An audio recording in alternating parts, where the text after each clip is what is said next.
Pour la première fois, le Premier ministre de Maurice, Pravin Jagnnath, fin rencontre le All Party Parliamentary Group sur les Chagos. Ça, c'est une très bonne chose qui, le Premier ministre de l'île Maurice, fin rencontre.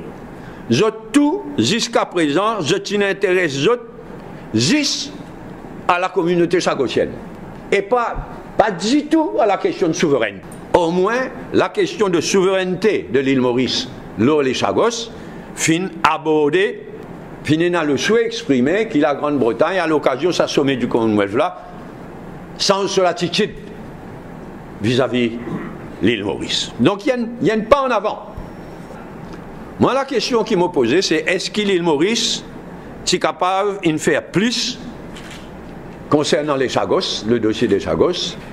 Il y a 33 pays du Commonwealth qui votent résolution l'année dernière, qui votent nos résolutions l'année dernière à l'Assemblée générale des Nations Unies. Est-ce qu'ils nous visent essayer? Est-ce qu'ils nous sont capables? Ils mobilisent, pareil comme ça, 12 pays des Caraïbes, là, ils mobilisent. Qui Ivan Colland avait réussi à faire, c'est montrer qu'il n'y a pas contrôle dossier-là du tout. Lui qui donne un chiffre de 20% d'îlots, CWAP a dit, pas gagné casse, 20% d'îlots, à cause fraude, à cause pilfering, à cause compteur défectueux, tripoté, etc. Lui avait une chiffre là. L'État nous dit ça, il dit non, 20%. L'État nous lève, il nous dit, ou même il dit la semaine prochaine, tant bien qu'il dit, d'après verbatim. I said 20%, but I am not too sure that this figure is correct. Il vient dire que l'augmentation pour within 2 weeks. Ça veut dire avant le 1er mai, non, on ne dit pas pour rien.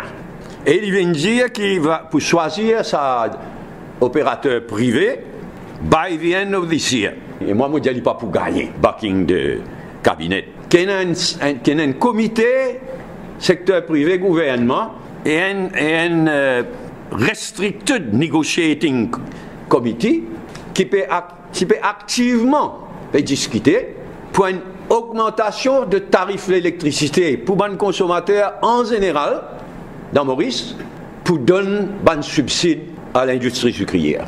L'année dernière, en 2017, CEB fait 150 millions de roupies de profit, comparé à un milliard qui tient faire l'année précédente.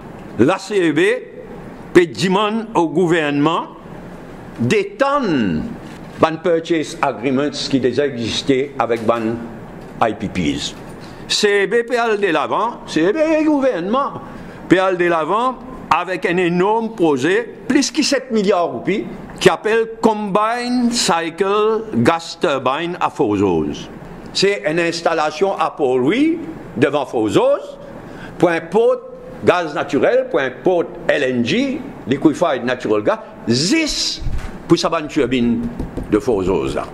Est-ce qu'il est viable? Est-ce qu'il est financièrement faisable? Et on a dit, on persuadé que non. Le comité central normal, joint cet après-midi, le cas de Pradip Jia, pour une recommandation du bureau politique devant le comité central,